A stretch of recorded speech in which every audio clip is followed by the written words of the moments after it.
super excited now to tell you about a new picture book, and it's for kids. It has just arrived in time for Earth Day, and author and illustrator Deborah Freedman joins us now with all of the details. We're so excited to have you in the studio, so thanks for being here. Thank you, Taylor. We just looked at some of the images of that book now. We have it on our table here, too. So, Partly Cloudy starts with a question you ask folks to look up. Right? Yes, yes. It's about two curious characters who happen to be fluffy white bunnies. And they begin by asking, what do you see when you look at clouds?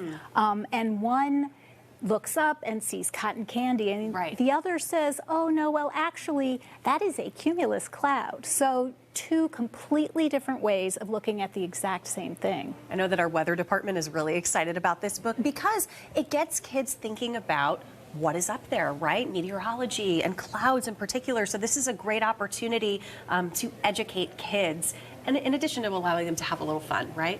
Yes, well, that's my hope, is that it's a story that even I've read to 3-year-olds and they're all in for the bunny story, you know, but then 8 to 10-year-olds appreciate the information that's folded in there kind of gently, and they're really fascinated by all of that. Where did the inspiration come from to write this?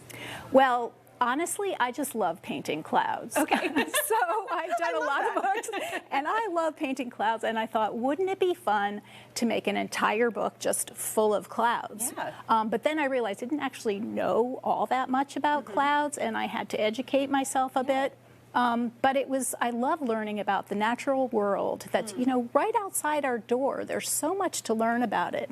And so I just read all I could and then took all that information I collected and tried to make it clear for kids and engaging. That's right. And talk about the illustration process as well. What was that like? Well, I just love, there's a million different ways you could make clouds. You could draw them, you could paint them with paint or sponges or whatever, but I love watercolor. I love the happy accidents that happen with watercolor. So it's a lot of trial and error, lots of mistakes were made, but it was a lot of fun to do.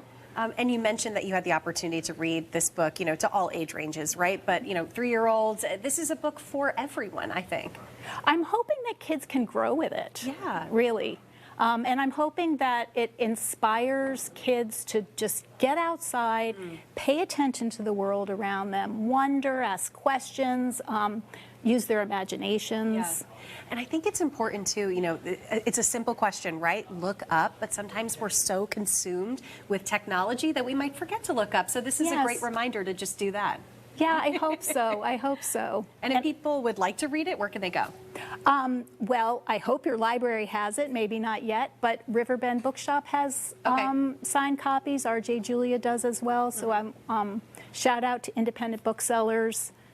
That's so exciting. Yeah. Partly Cloudy, everybody. Make sure to get your hands on it, and make sure to look up at the sky. You know, take the time to have some wonder and curiosity in your life, and to share that, of course, with your children. I think they're going to love it. I mean, I'm excited to read it. You said bunnies and clouds. I'm all in. Right. So sweet and educational, too. So thanks for coming on to share it with us. We appreciate it. Thank you so much.